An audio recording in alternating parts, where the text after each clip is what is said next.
Jain to all. In this video lecture, we are going to discuss the set theory. Okay, I am Komal Rani from Kumar Garg Engineering College. Let's start the set theory.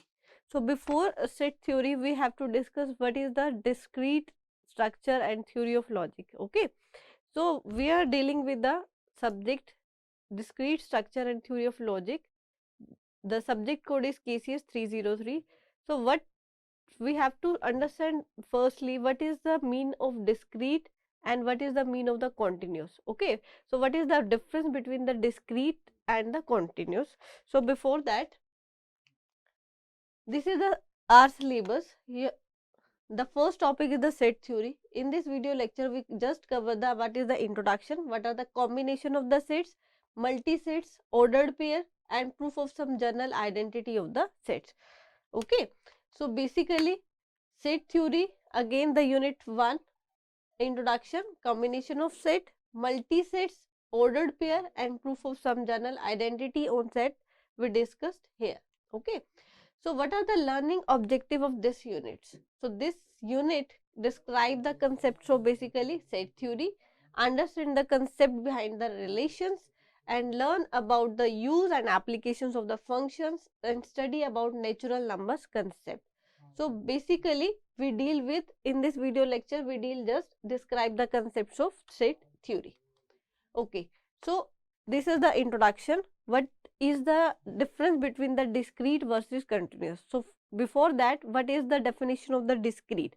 So discrete consists of distinct or unconnected element. Okay, so discrete is the distinct that can be distinguishable from one unit to the other unit. Or you can say that discrete structure is a collection of topics that examine and use finite and countable infinite. That is important here, the countable, that the smallest unit which you can count, that is known as the countable unit. Okay, so it can be countable infinite object or the structure. So basically discrete means the smallest distinguishable unit which can be count is known as the discrete. Okay, so let's discuss the difference between the discrete versus continuous. So discrete deal with only real numbers, okay, which are multiple of some basic unit. The basic unit can be small, can be large. Okay, it can be small like 0.1, 0.2,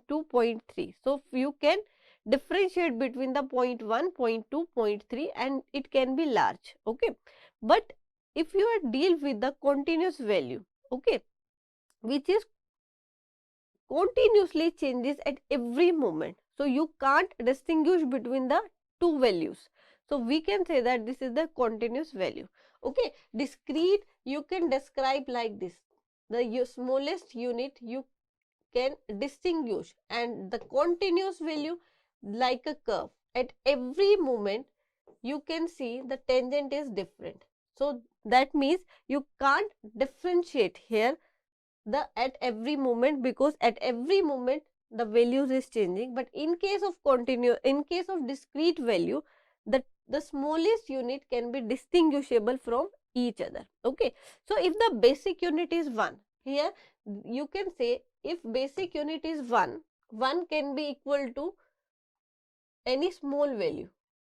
Okay, so any large value, so any contrasting value you can take as a 1 unit, suppose 0.1, 0.2, 0.3.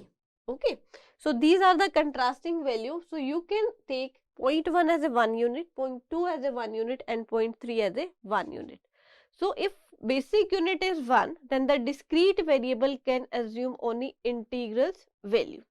Discrete variable cannot become infinitely small, which can't be differentiated. Okay, so it can be small, but it can be infinitely small, which can't be differentiated, and it will become a continuous. So before the making of continuous value, that is known as the discrete values or discrete units. So concepts as instantaneous rate of change is not present in case of discrete, and instantaneous at every instant you can see the tangent is changing. Okay, so it will become continuous. So this is It is different from branch as a calculus which deal with the continuous function. In which we are going to discuss about the integration kind of. Okay.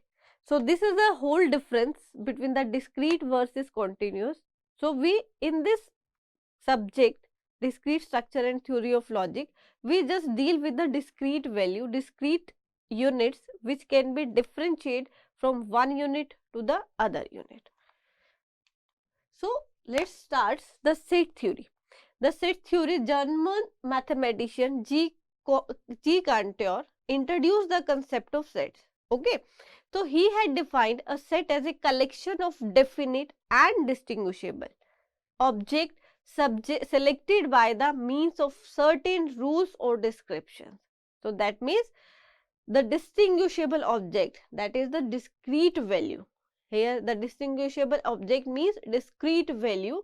So he had defined a set as a collection of definite, okay, and distinguishable object selected by means of certain rules or certain description.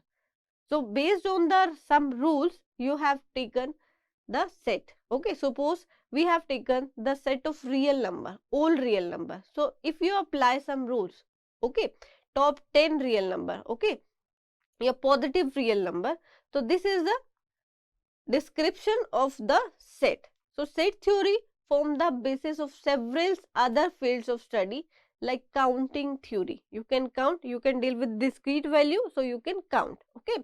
But relations, graph theory and finite state machines. So in this chapter we will cover the different aspects of set theory only. In the next chapter we will discuss about the different aspects of the set theory.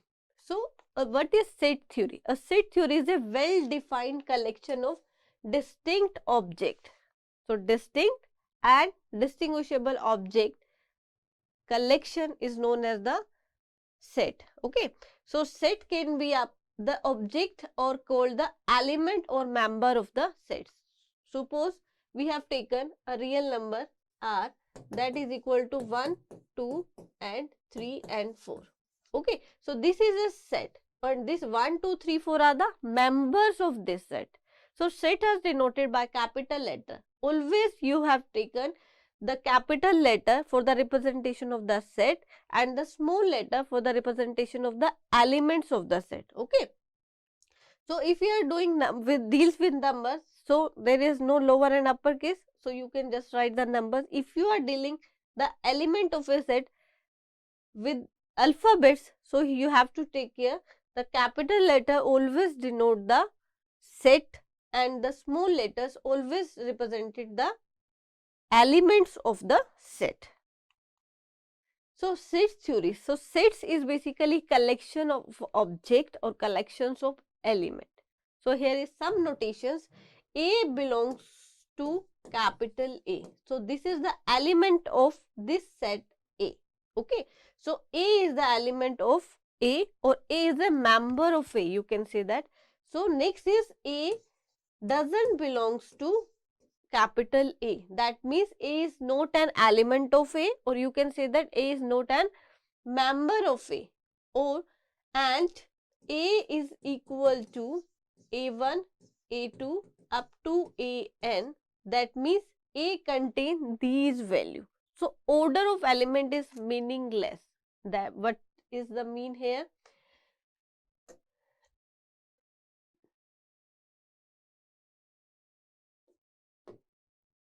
If you write a set A and you write here 1, 2, 3, and the set B you write here 3, 2 and 1.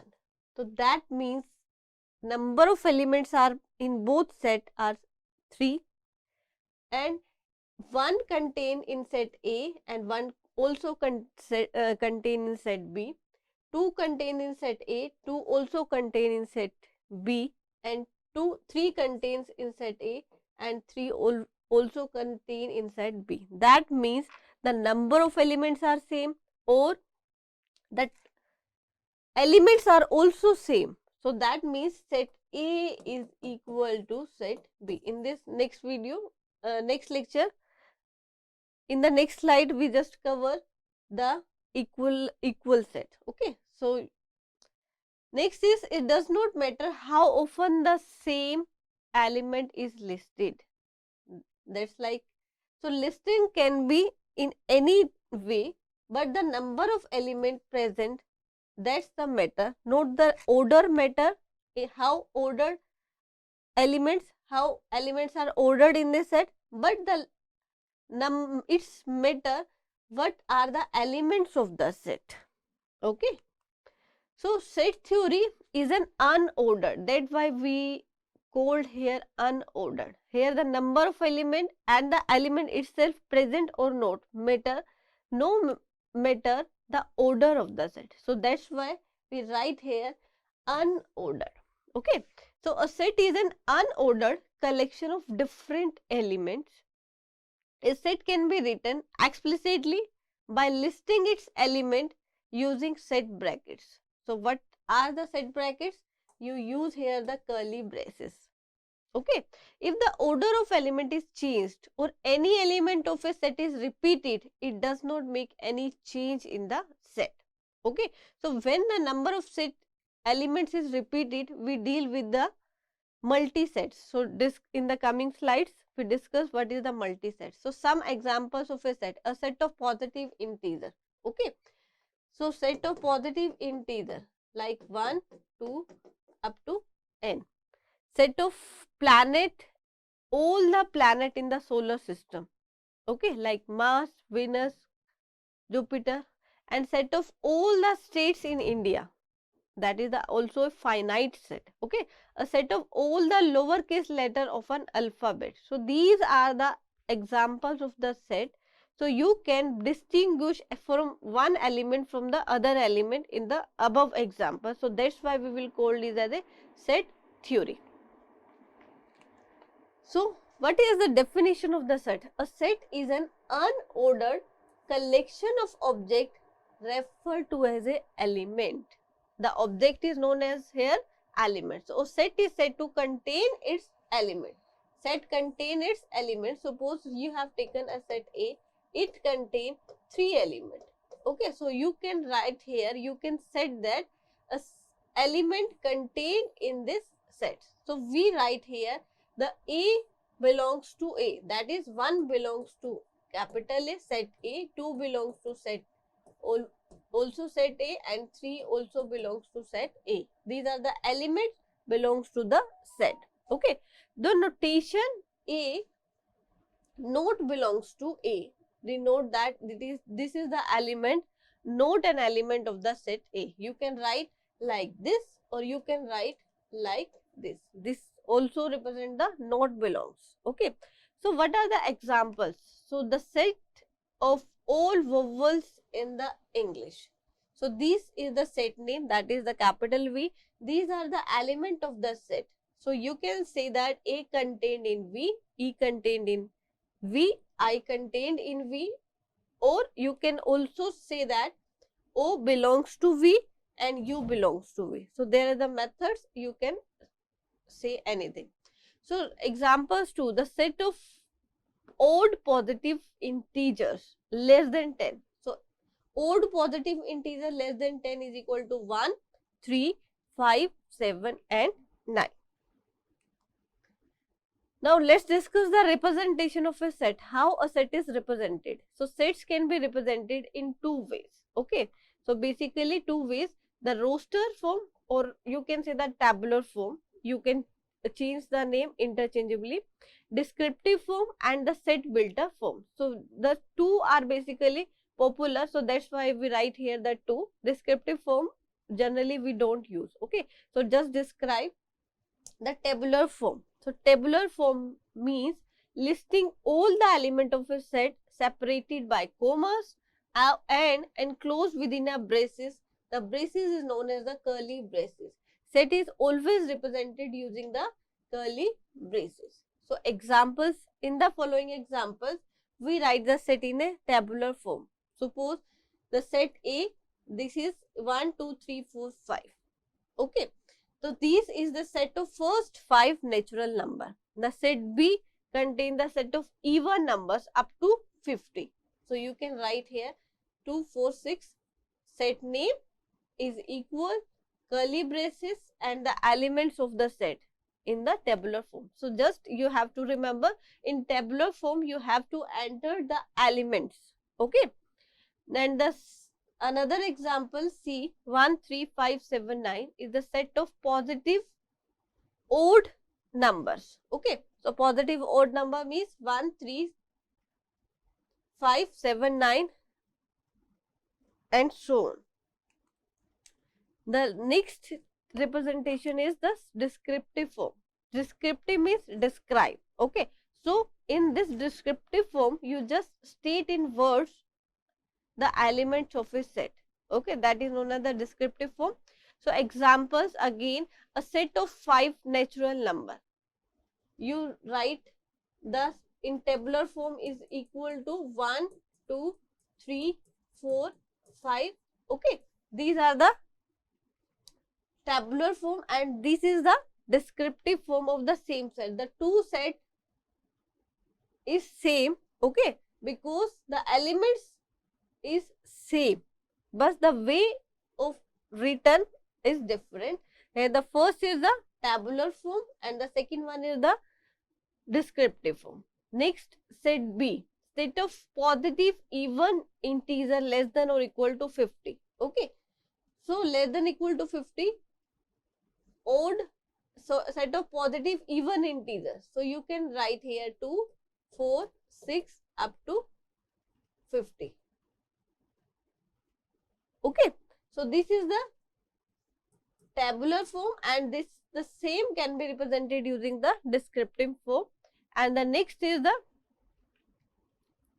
set C, that is 1, 3, 5, 7, 9 in the tabular form and set of positive odd integer. This is the, you can see here, the descriptive form. The third and the most popular is known as the set builder form. We generally use the set builder form for representing a set. Okay, so writing in symbolic form the commons, okay, characteristics shared by all the element of the set.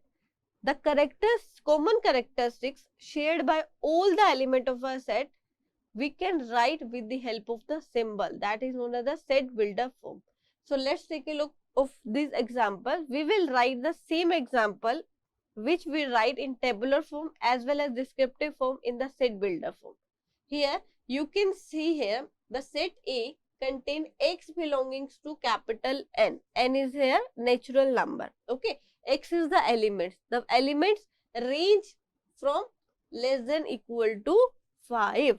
So natural number are positive numbers starting from 1, 2, 3, 4, 5. Okay, so you can write here, if you will convert the same set you will get, that is equal to 1, 2, 3, 4, 5. We just say that the x contain the common characteristic, that is it is a natural number. So you can write the natural number which are less than equal to 5. Okay, the whole, this is the way of representation, but the set finally you get the same in all three representation.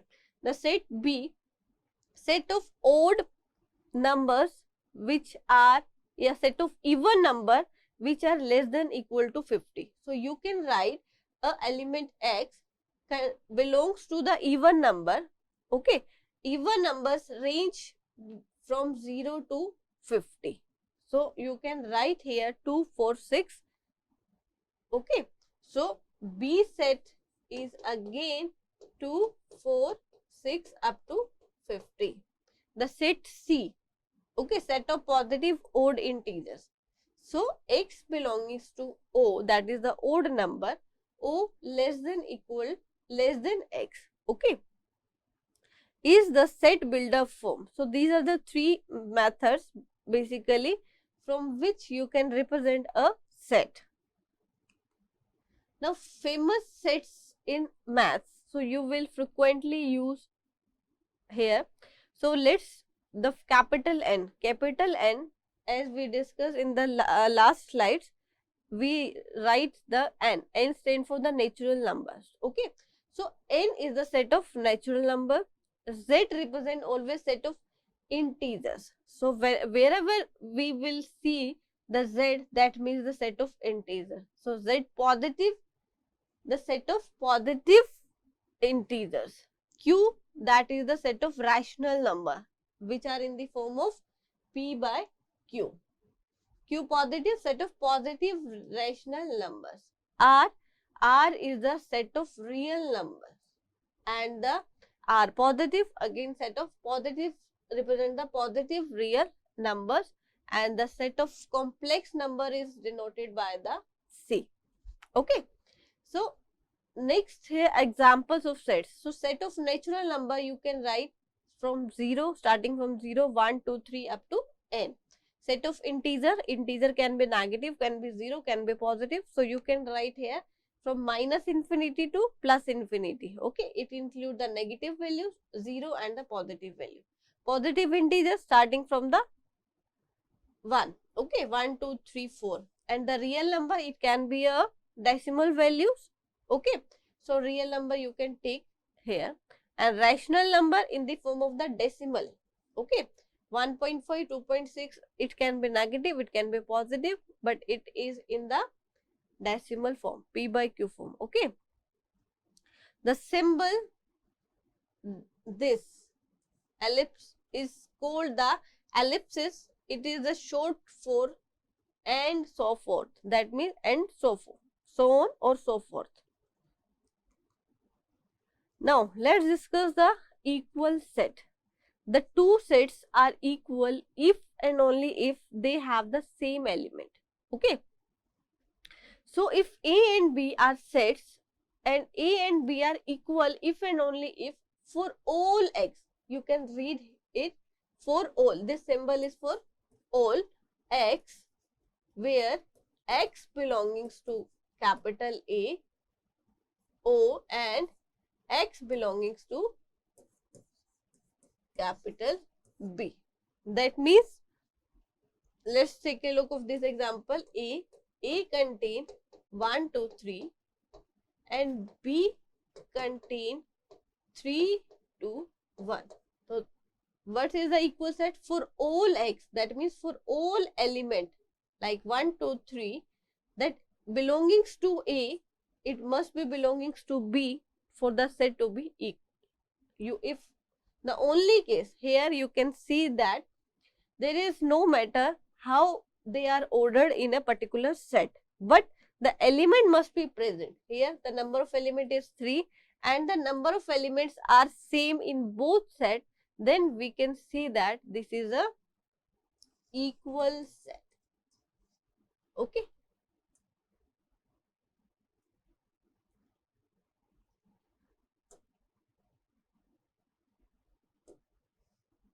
So examples 157 and B5751.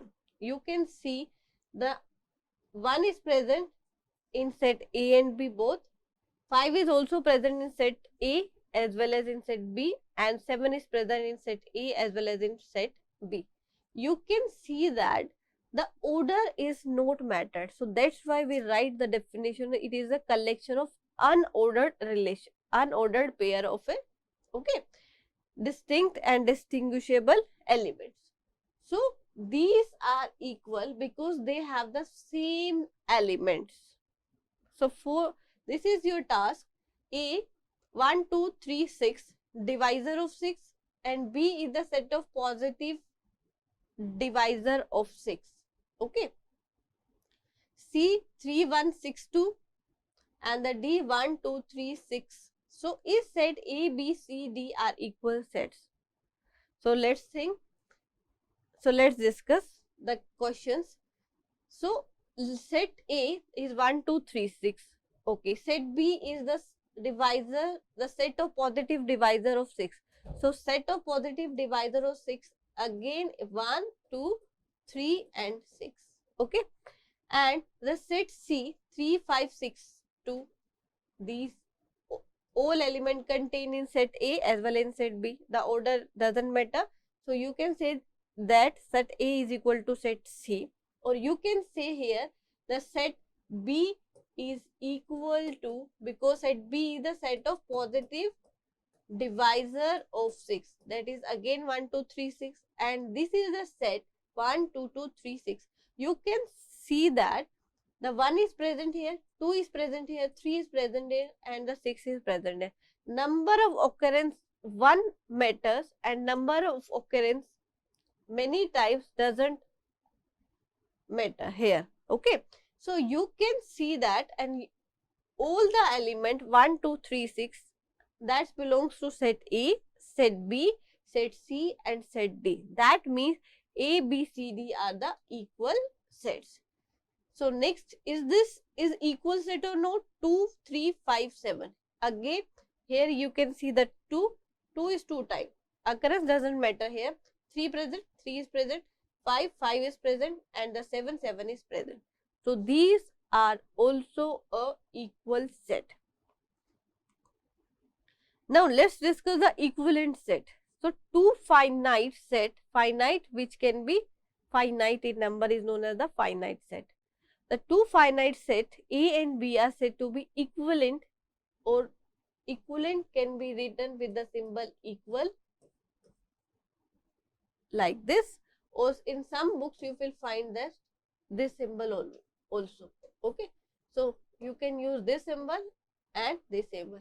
If they have the same number of element, that is n of A, n represent the number of element of A must be equal to number of element of B. Here doesn't matter the elements what are.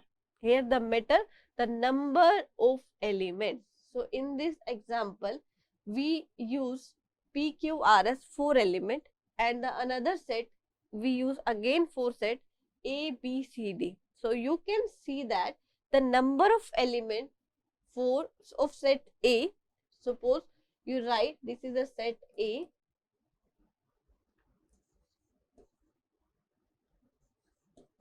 and you write here this is the set of B.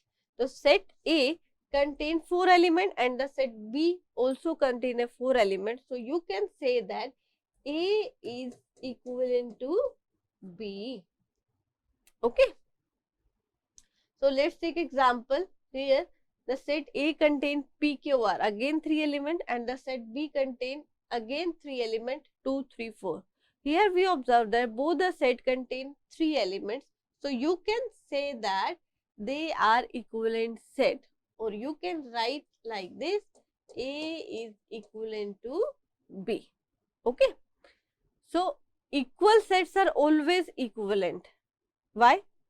Because equal set contain all the element, but equivalent sets may not be equal, because the number of elements are same here, but the values can be same, can be different in the equivalent set, but equal set the values and the number of set always be same.